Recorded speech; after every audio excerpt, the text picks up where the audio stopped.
There will be time for you to read the instructions and questions, and you will have a chance to check your work. All the recordings will be played once only. The test is in 4 sections. At the end of the test, you will be given 10 minutes to transfer your answers to an answer sheet. Now turn to Section 1.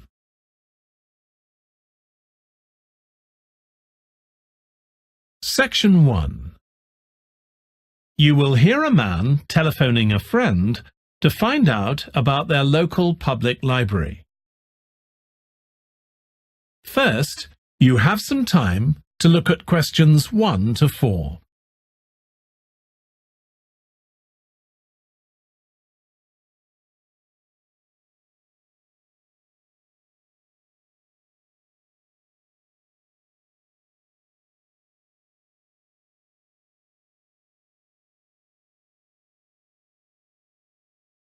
You will see that there is an example that has been done for you.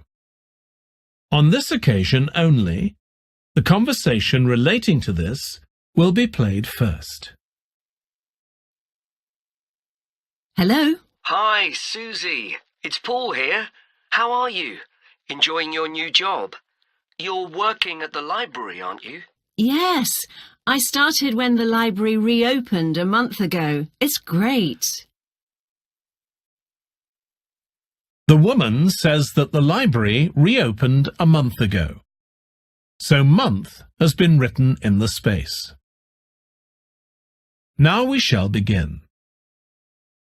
You should answer the questions as you listen, because you will not hear the recording a second time. Listen carefully and answer questions 1 to 4. Hello? Hi, Susie. It's Paul here. How are you? Enjoying your new job? You're working at the library, aren't you? Yes, I started when the library reopened a month ago. It's great. Actually, Carol and I have been meaning to join for a while. Oh, you should. It doesn't cost anything, and the new library has all sorts of facilities. It's not just a place where you borrow books.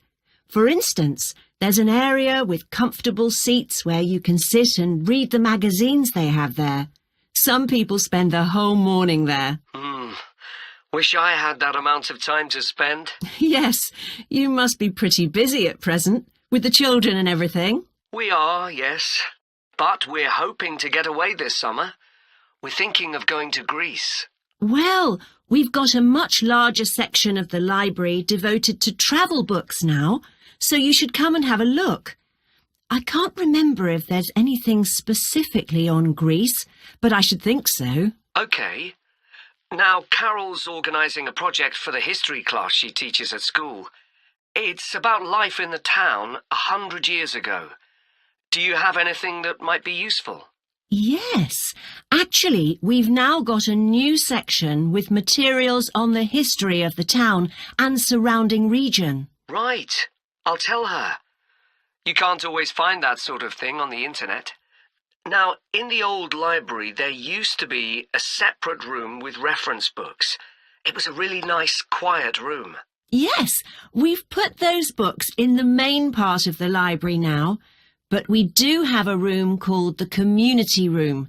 It can be hired out for meetings, but at other times, people can use it to study. I might use that. It's hard to find anywhere quiet at home sometimes. I can't remember how old your son and daughter are. We've introduced a special section of fiction written specially for teenagers, but they might be a bit young for that. Yes, they would be. Before you hear the rest of the conversation, you have some time to look at questions 5 to 10.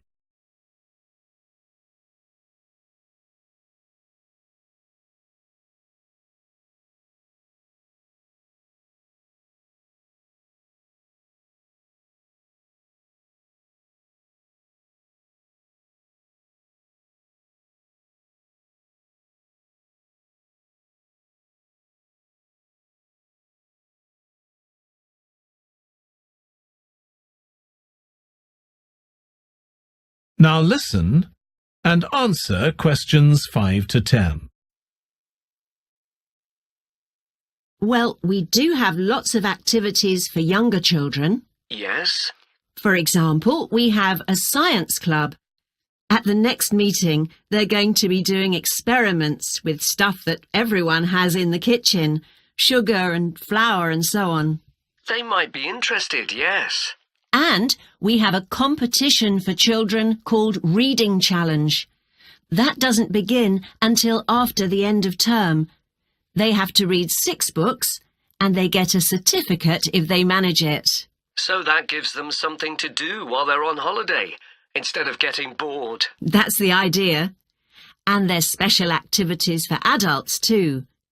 On Friday, we have a local author called Tanya Streep, who's going to be talking about her new novel. It's called Catch the Mouse, and she based the story on a crime that actually took place here years ago. Right. We're not free on Friday, but I'll look out for the book. Now, this probably isn't for you, but we do have IT support available for members. We get quite a few older people coming along who are wanting to get up to speed with computer technology. It's on Tuesday mornings. They don't need to make an appointment or anything. They just turn up. Well, my mother might be interested. I'll let her know. OK. And there's another service which you wouldn't expect from a library, which is a free medical checkup.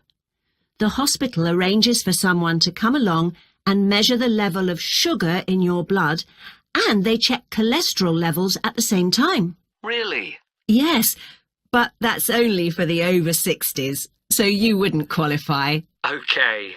Well, I'll tell my mother. She might be interested. What other information? Well, we do have a little shop with things like wall charts and greetings cards, and also stamps, so you can post the cards straight away, which is really useful. Yeah. Well, I'll bring the children round at the weekend and we'll join. Oh, one more thing. I'll be bringing the car. Is there parking available? Yes, and it's free in the evening and at weekends. Perfect. Well, thanks, Susie. See you soon. That is the end of section 1. You now have half a minute to check your answers.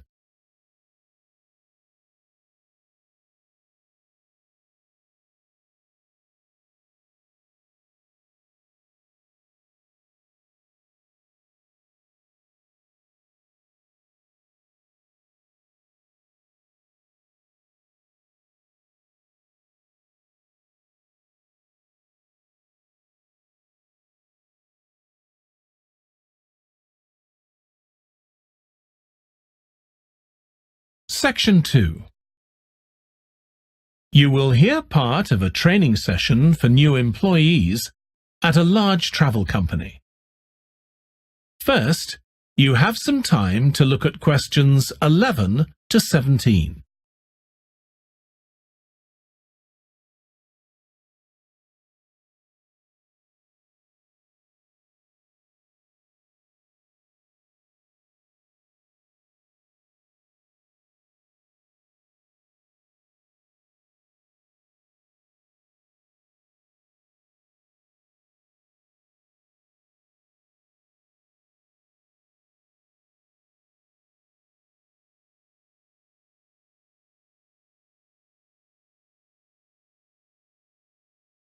Now listen carefully and answer questions 11 to 17.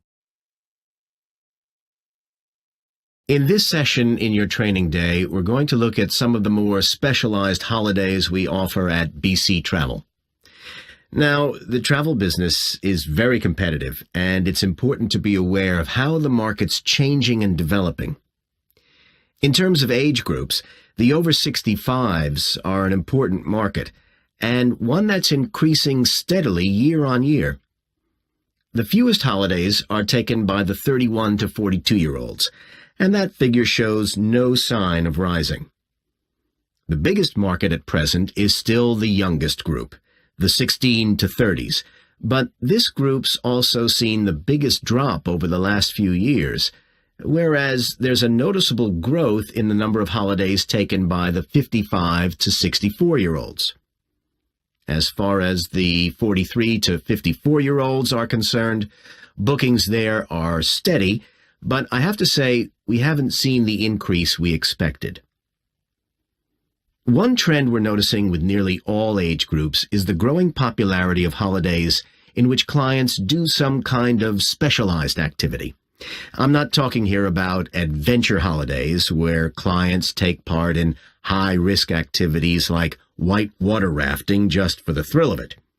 Activity holidays usually involve rather less high-risk sports or things like art and music. They're not necessarily cheaper than ordinary holidays, often the opposite, in fact, but they do often take place outside the main tourist centers, which gives an opportunity for clients to find out more about the local people and customs. And many say this is one of the most positive features of these holidays.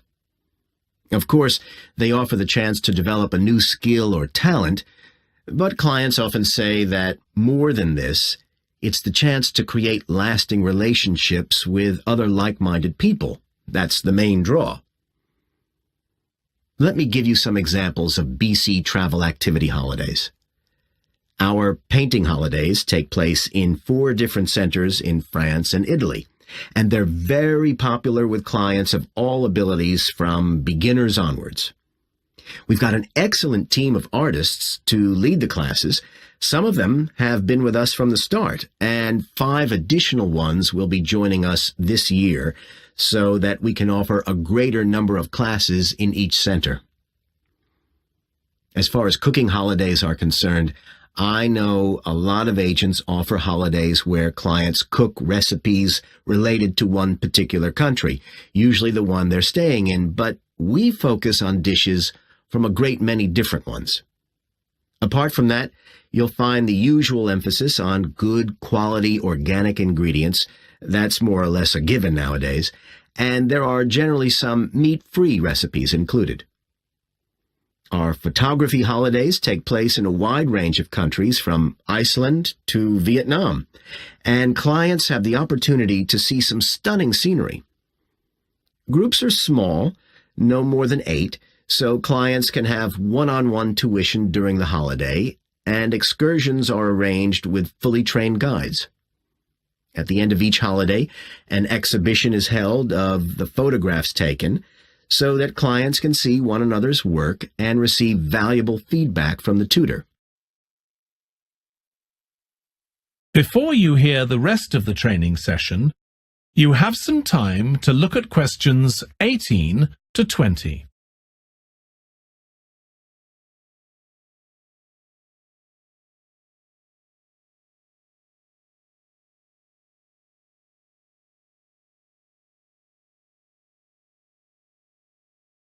Now listen and answer questions 18 to 20.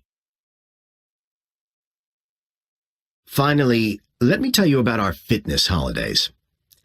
In Ireland and Italy, we run one-week general fitness classes for all ages and levels of fitness.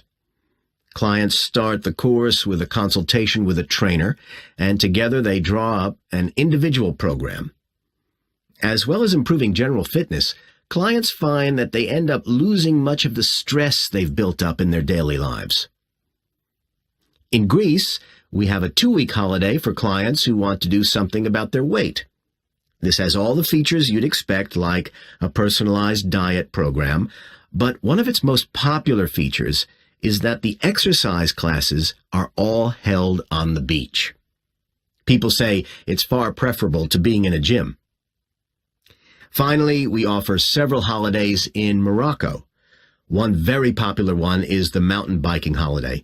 Bikes are provided, and there are different routes according to people's ability. We offer one which is tailored to the needs of families, which is particularly popular.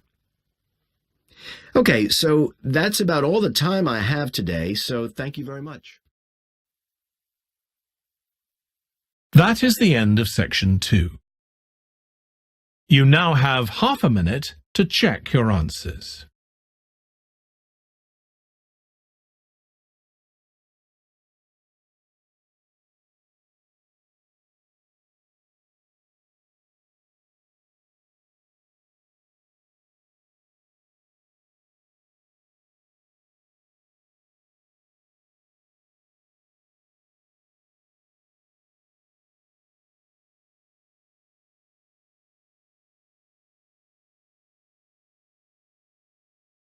Section 3.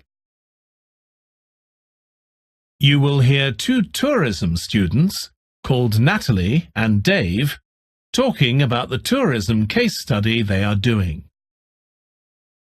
First, you have some time to look at questions 21 to 26.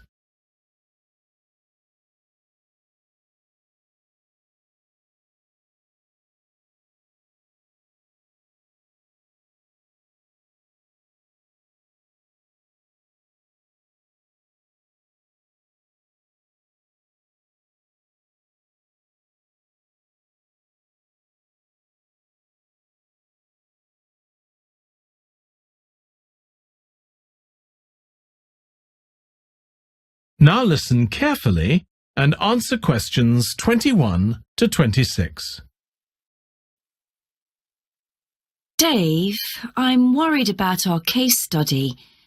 I've done a bit of reading, but I'm not sure what's involved in actually writing a case study. I missed the lecture where Dr. Baker talked us through it. OK, well, it's quite straightforward. We've got our focus. That's tourism at the Horton Castle site. And you said you'd done some reading about it? Yes, I found some articles and made notes of the main points. Did you remember to keep a record of where you got the information from? Sure, I know what a pain it is when you forget that. OK, so we can compare what we've read. Then we have to decide on a particular problem or need at our site. And then think about who we're going to interview to get more information. OK, so who'd that be? The people who work there? And presumably some of the tourists too? Yes, both those groups. So we'll have to go to the site to do that, I suppose. But we might also do some of our interviewing away from the site. We could even contact some people here in the city, like administrators involved in overseeing tourism. OK, so we'll need to think about our interview questions and fix times and places for the meetings. It's all going to take a lot of time. And if we can, we should ask our interviewees if they can bring along some numerical data that we can add to support our findings. And photographs? I think we have plenty of those already. But Dr. Baker also said we have to establish with our interviewees whether we can identify them in our case study or whether they want to be anonymous. Oh, I wouldn't have thought of that. OK, once we've got all this information, I suppose we have to analyse it. Yes, put it all together and choose what's relevant to the problem we're focusing on, and analyse that carefully to find out if we can identify any trends or regularities there. That's the main thing at this stage, rather than concentrating on details or lots of facts. OK, and then once we've analysed that, what next? Well, then we need to think about what we do with the data we've selected to make it as clear as possible to our readers. Things like graphs or tables or charts. Right. Then the case study itself is mostly quite standard. We begin by presenting the problem and giving some background, then go through the main sections. But the thing that surprised me is that in a normal report, we'd end with some suggestions to deal with the problem or need we identified.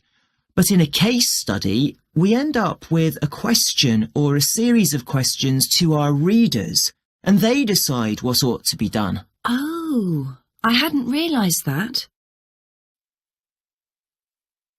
Before you hear the rest of the discussion, you have some time to look at questions 27 to 30.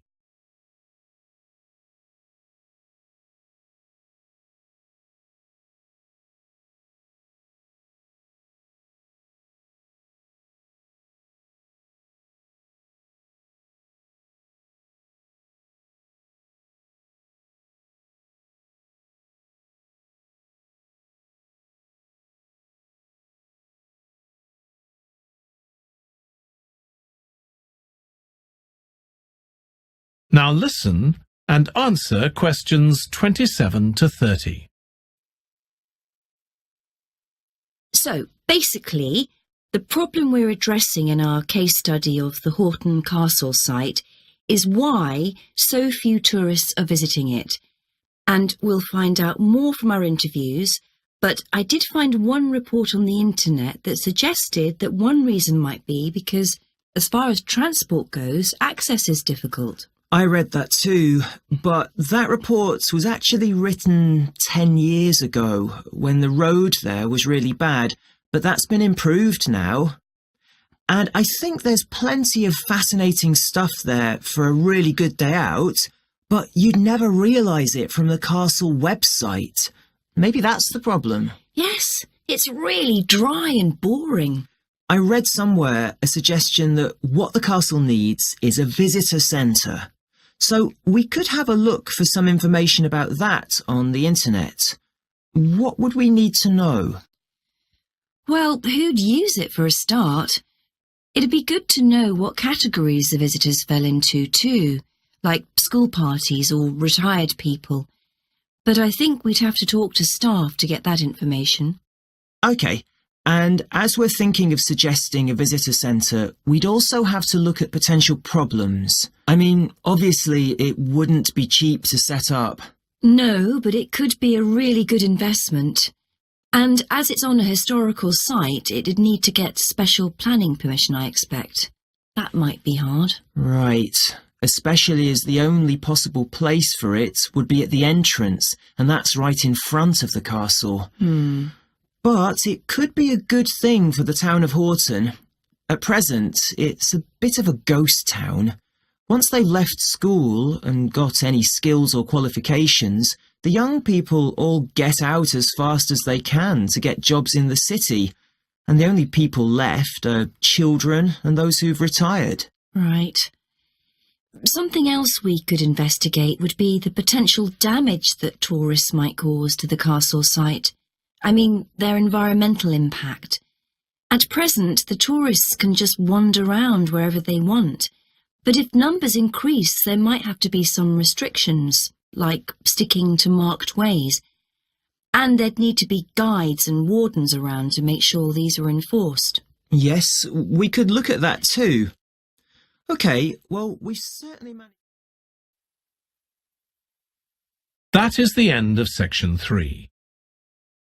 You now have half a minute to check your answers.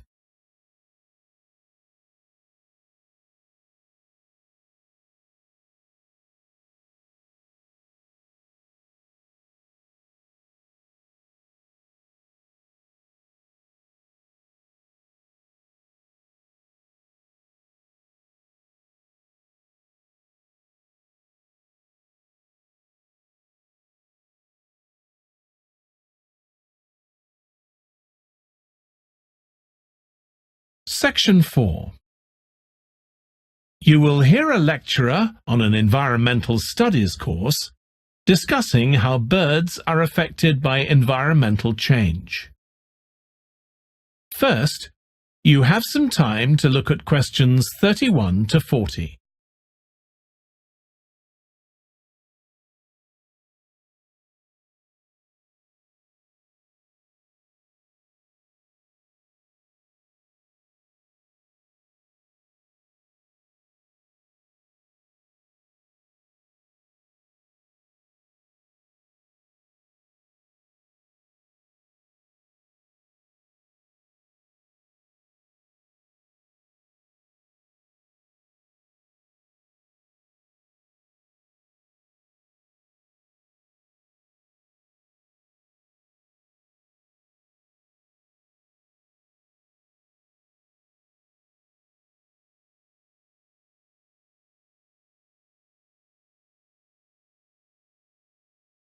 Now listen carefully and answer questions 31 to 40.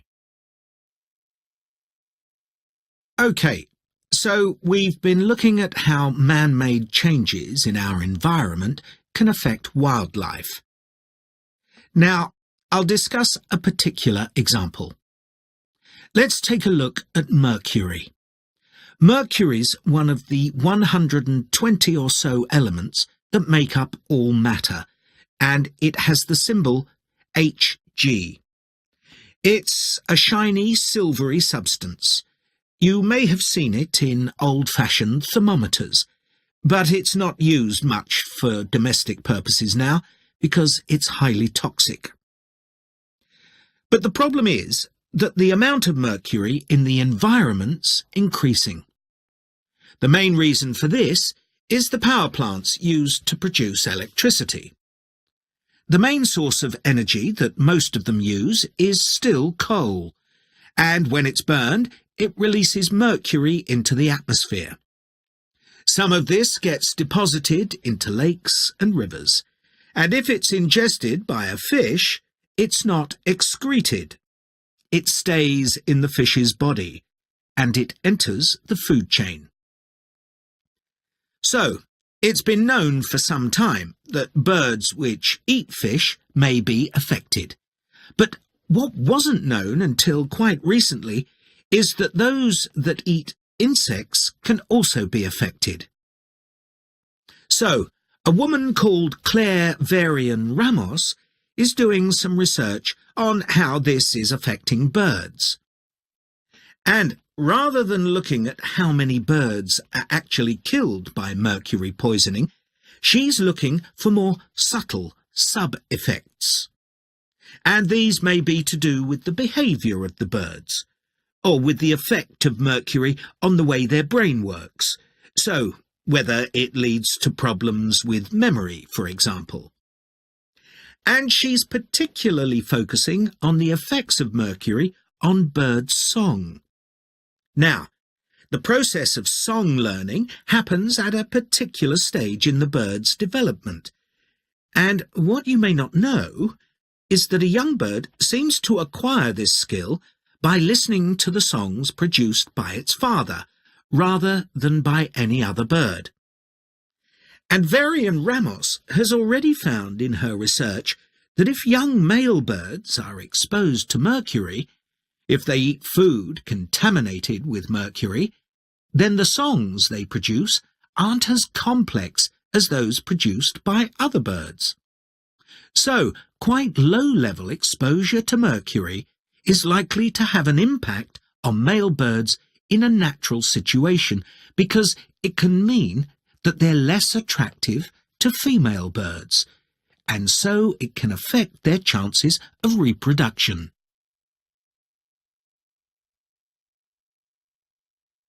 Now, the way she's carrying out this research is worth thinking about.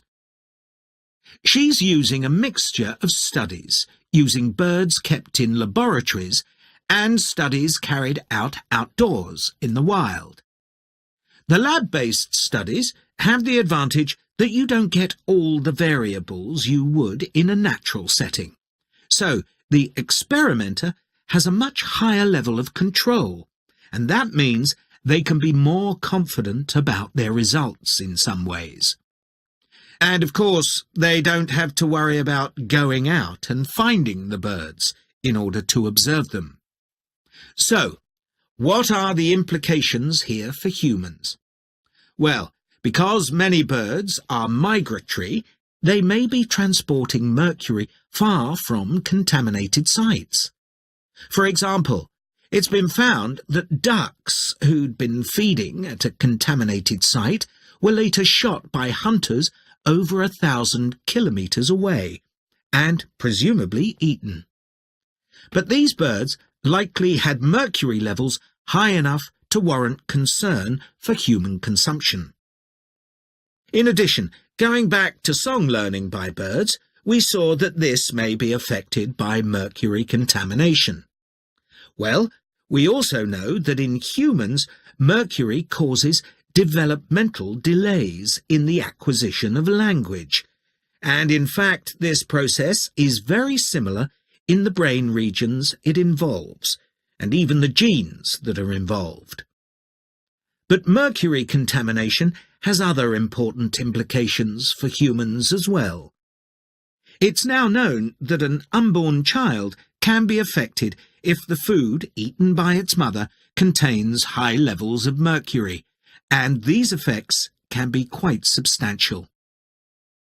In the end, it comes down to whether more value is placed on human economic well-being or environmental well-being.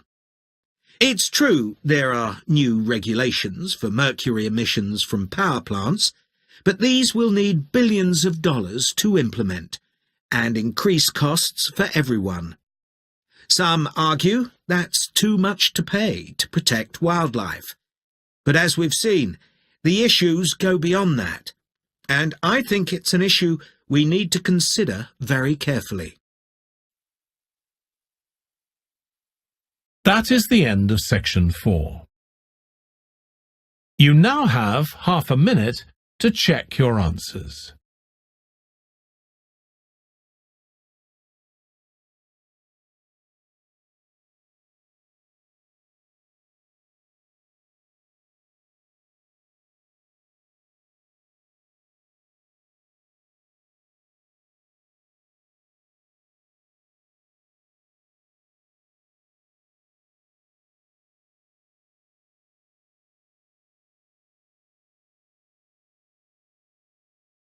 That is the end of the listening test.